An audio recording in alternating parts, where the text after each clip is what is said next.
మనం కొంచెం మన రిసోర్స్ని ప్రభు కొరకు వాడితే దేవుడు గొప్ప కార్యాలు చేస్తాడండి. దేవునికి స్తోత్రం. తన బలాన్ని ఉపయోగించినందు చేత, ఆ రాతిని తొలగించినందు చేత, పొర్లించినందు చేత, ఆ గొర్రెలకు నీళ్లు పెట్టినందు చేత ఇప్పుడు మామయ్య గారంట వచ్చి ఏం చేస్తున్నాడు చెప్పండి? ఇంటికి మోసం చేద్దామని వేశాడు, కానీ వాడి పప్పులేమి ఓడకల దేవుడు ఆశీర్వదించాడు. హల్లెలూయా. మందలుగా దీవించి పంపాడు. నేను అనుకోవడం దానికి కారణం ఇది కూడా. ఏది? ముందే రాతిని పొర్లించి వాటికి నీటిని పోసిన. ఏ ఆశ లేనప్పుడు మనం కష్టపడి పని చేస్తే దేవుడు మన అవసరతలన్నీ తీరుస్తాడు. హల్లెలూయా. కొంతమంది పని చేస్తారు కానీ చెప్పండి ఏదో ఒకటి ఉంటే చేస్తారు. నేను ఒక పెద్ద దైవజనునికి ఇది ఇట్లా పెట్టా, వందనాలు అన్నాడు. ఇటనాలు మీరు, లేకపోతే అర్థం కాదు పాయింట్. వందనాలంటే వందనాలు అన్నాడు.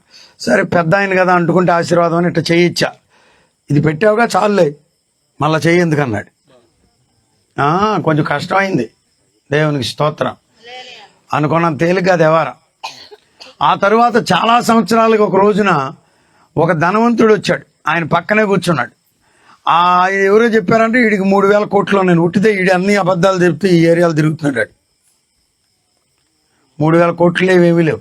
జనాన్ని పోగేయాలంటే, పాస్టర్లను బోల్తా కొట్టించాలంటే, విశ్వాసాలు పడేయాలంటే ఇట్లాంటి అబద్ధాలు చెప్తున్నారు కొంతమంది. 3,000 కోట్లు ఉన్నాయి అనేసరికి ఈ పెద్ద ఆయన పక్కనే చేరి వాడి పక్కన ఆయన దర్శనం నా దర్శనం ఒకటేనంటున్నాడు. అబ్బో, అంటే డబ్బులుంటే దర్శనాలు ఒకటి అవుతాయా? ఏ ఆశ నాకు లేదనుకున్నప్పుడు మనం పనిని చేయాలి.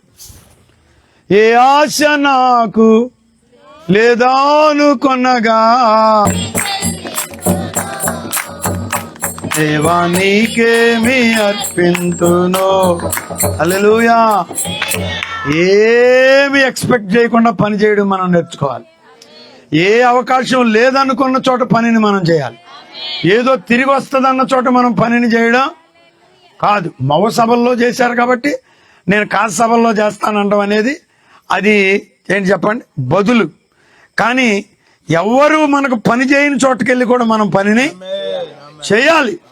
ప్రభువు ముఖం చూసి చేయాలి, ప్రభువుని బట్టి చేయాలి. అప్పుడు దేవుని కార్యాన్ని మనం ఘనంగా చూస్తాం. మామూలు ఘనంగా కాదు. అందరూ బెత్తరపోయి చూస్తున్నారంట. ఎవరురా వచ్చేది? యాకోబు అంటారా?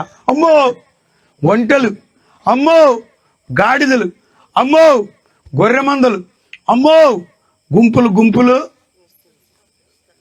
మందలుగా 2 మందలు. ఊరికి నా అన్నయ్య కోపాన్ని చల్లార్చడానికి పెద్ద కానుకలు పంపించేశాడంట. దాన్ని బట్టి కానుకను బట్టి కోపం చల్లారుతుందని అర్థమవుతుందిగా మనకి. కొంచెం వదలండి. ఏం వదలపోతేనే వాళ్ళకి అంత కోపం వచ్చేది మీ మీద. కొంచెం ఇవ్వాల్సిన చోట ప్రభువు నిన్ను ఆశీర్వదించిన కొలది ఇస్తే కొన్ని సమస్యలు తీరతాయి. దేవునికి స్తోత్రం. తండ్రిని పాతి పెట్టే కాడకు వచ్చే వరకే తమ్ముడు పక్కనే ఉన్నాడు. వాళ్ళిద్దరు కలిసి సమాధి చేశారంట. అంటే లైన్లో పడ్డాడా లేదా? ఎవరు ఆయన? ఏశావు. దేవునికి స్తోత్రం. ఆమేన్. దేవుడు మిమ్మల్ని దీవించును గాక. ఏ ఆశ లేనప్పుడు పనిచేసే కృప దేవుడు మీకు దయచేయను గాక. నేను ఏమి ఎక్స్పెక్ట్ చేయకుండా ఒక దినాన పని చేశాను, కానీ దేవుడు ఈ దినాన్ని ఇవన్నీ ఇచ్చాడనే రోజు ఒకటి నీకు రాబోతుంది. స్తోత్రం కలుగును గాక. పిచ్చోళ్ళలాగా పని చేయాలి. ఎట్లా పని చేయాలి చెప్పండి? తెలివైన వాళ్ళలాగా పని చేయొద్దు మనం. హల్లెలూయా. పిచ్చోళ్ళలాగా పని చేద్దాం. దేవుడు మనల్ని మంచోళ్ళగా చేసి చూపించే రోజు ఒకటి రాబోతుంది. స్తోత్రం కలుగును గాక. ప్రార్థన చేసుకుందాం. అందరు కనులు మూయండి. కాసేపు అందరూ ప్రార్థన చేద్దాం. లేచి నిలబడండి, చేతులు పైకెత్తండి. హల్లెలూయా, హల్లెలూయా.